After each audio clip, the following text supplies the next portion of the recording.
ఒకసారి లేండి.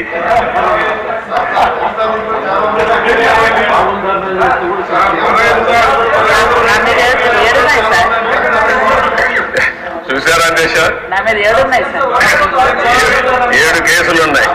అంటే రాజకీయ పోరాటం చేసిన వాళ్ళందరిపైన కేసులు పెట్టారు. అంటే ఇంకెప్పటికీ బయట రాకూడదు అనుకున్నారు, కానీ నేరుగా ప్రజలు ఆలోచించి అసెంబ్లీ పంపించారు అధ్యక్ష అందరినీ. మెజారిటీ మీరు చూశారు. ఆనాటి పాలనలో మనందరూ బాధితులే అసెంబ్లీ నుండి అందరూ. Thank you.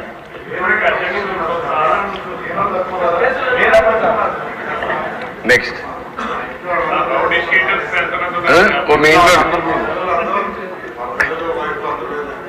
నారాయణ గారు చెప్పినట్టు ఇది నేను చెప్పింది వాళ్ళ పేర్లే ఎక్కువ టైం అవుతుంది చెప్పలేకపోయాను, కానీ ఇంట్లో ఉంటే మన పెళ్ళిళ్ళు పిలిచేవాళ్ళం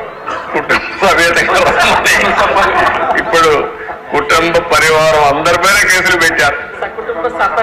సపరివారం అందరి మీద ఒకరిద్దరు కాకుండా అందరిపైన కేసులు. అంటే ఏ విధంగా హెరాస్ చేశారు. ఈ రాష్ట్రంలో ఎవ్వరు వ్యాపారాలు చేయడానికి వీలు లేదు, ఎవరు బయట రావడానికి వీలు లేదు, ఎవరు మాట్లాడడానికి వీలు లేదు. ఒకవేళ మీరు ఆస్తులుంటే ఆస్తుల్లో కూడా వాటా ఇమ్మంటే ఇవ్వాల్సిందే. ఇలాంటి భయంకరమైన పరిస్థితులు. నారాయణ గారు అయితే కూతుర్లు పెట్టారు, వాళ్ళ మిస్సెస్ పేరు పెట్టారు, అందరినీ వదిలిపెట్టలేదు.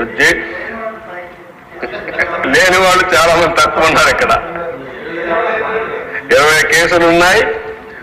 అల్లుణ్ణి, కూతుర్ని, భార్యని అందరినీ సిబిసిఐడి తీసుకొచ్చి ఎక్కడికక్కడ ఎంక్వైరీ మీద ఎంక్వైరీ ఎన్ని చేయాలని చేసే పరిస్థితికి వచ్చారు. ఇప్పుడే ఒక చంద్రమోహన్ రెడ్డి గారు చెప్తున్నారు, కేసులు లేని వాళ్ళు పుణ్యాత్ములు, వాళ్ళకు బోనస్ అది ఎవరున్నారు పైకి లేవు ఒకసారి చూపించడానికి.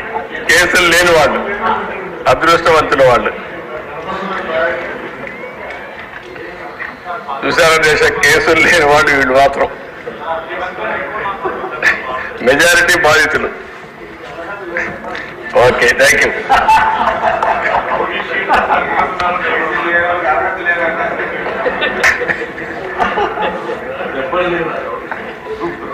అధ్యక్ష ఇది ఒక కేస్ స్టడీ అధ్యక్ష.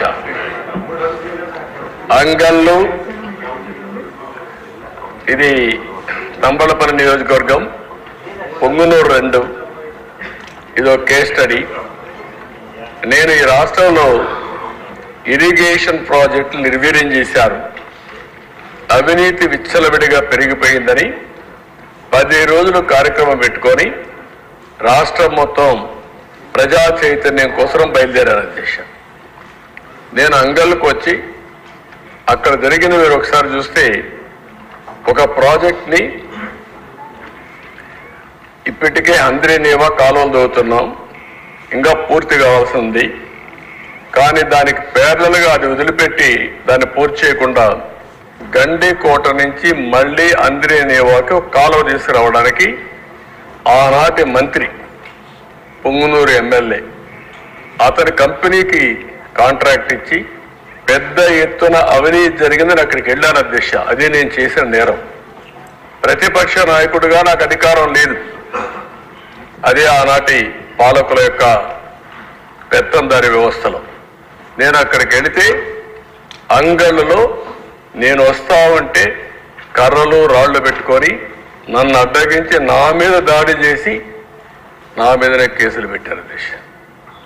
నా ఒక్కరి మీద కాదు అధ్యక్ష, అక్కడ 6 కేసులు మీరు ఒకసారి చూస్తే అంగళ్ళు సంఘటనలు 6, పొంగునూరు సంఘటనలు 7, మొత్తం రిజిస్టర్ చేసిన కేసుల్లో 286 మంది నిందితులు చూపించి అదర్స్ అనే పేరు పెట్టి 490 మంది అదనంగా కేసులు చేర్చారు అధ్యక్ష. ఒక పెద్ద విచిత్రమైన పరిస్థితి. ఒక కేసు పెడతారు, 10 మంది ఎఫ్ఐఆర్ వేస్తారు, ఒక 5 మందిని వేస్తారు, అదర్స్ అంటారు.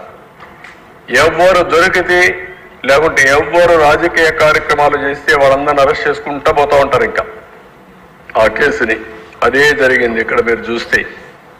మొత్తం ఎఫ్ఐఆర్లో మీరు చూసినప్పుడు ఒక నెంబర్, కొత్తగా చేసినట్టు నిందితులు ఇంకొక నెంబర్, అరెస్ట్ చేసింది ఒక పక్క, ముందస్తు బెయిల్. ఎంత టెర్రరైజ్ చేశారంటే ఆ 2 నియోజకవర్గాల్లో ఆ 2 సంఘటనల్లో దగ్గర దగ్గర 1000 మంది పైన 409 ప్లస్ 286.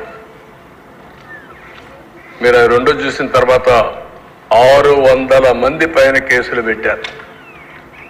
కేసులు లేనివాడు వెళ్ళాడు. చాలా మంది నెల, 2 నెలలు, 3 నెలలు, 6 నెలలు జైల్లో ఉన్నారు. ఎక్కడెక్కడో వెళ్ళిపోయి యాంటిసిపేటరీ బెయిల్ వచ్చిన తర్వాత తిరిగి వచ్చే పరిస్థితికి వచ్చారు. నెక్స్ట్ అధ్యక్ష, ఒక పక్క రాజకీయ నాయకులు, రాజకీయ పార్టీ కార్యకర్తల పైన, ఇంకొక పక్కన చూస్తే కరోనా సమయంలో మాస్క్ అడిగిన సుధాకర్ మంచి డాక్టర్ ఏ విధంగా చేశారో మీరు చూస్తున్నారు.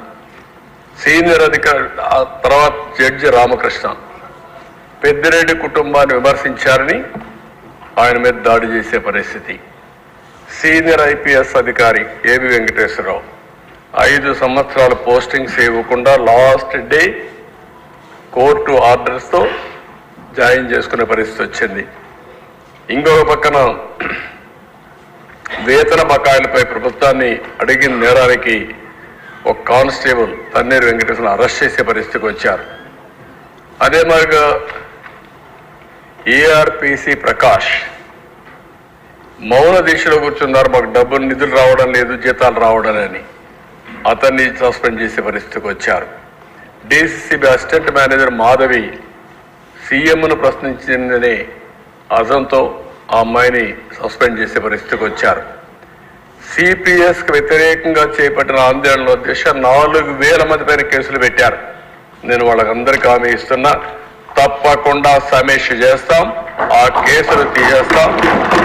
చదువు చెప్పే టీచర్ల పైన కేసులు పెట్టడం ఇది భయంకరమైన వాతావరణం.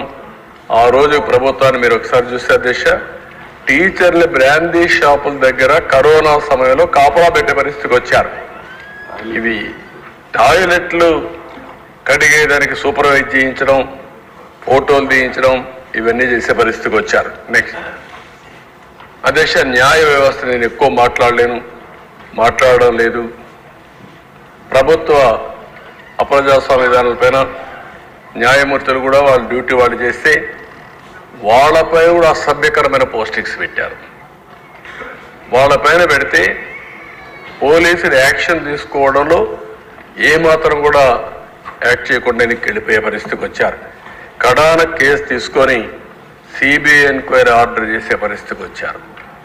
ఇంకా కూడా అది కూడా కొలిక్కొచ్చిన పరిస్థితి లేదు. దానికంటే ఎక్కువ నేను ఈ విషయంలో చెప్పను. ఆనాటి ప్రభుత్వ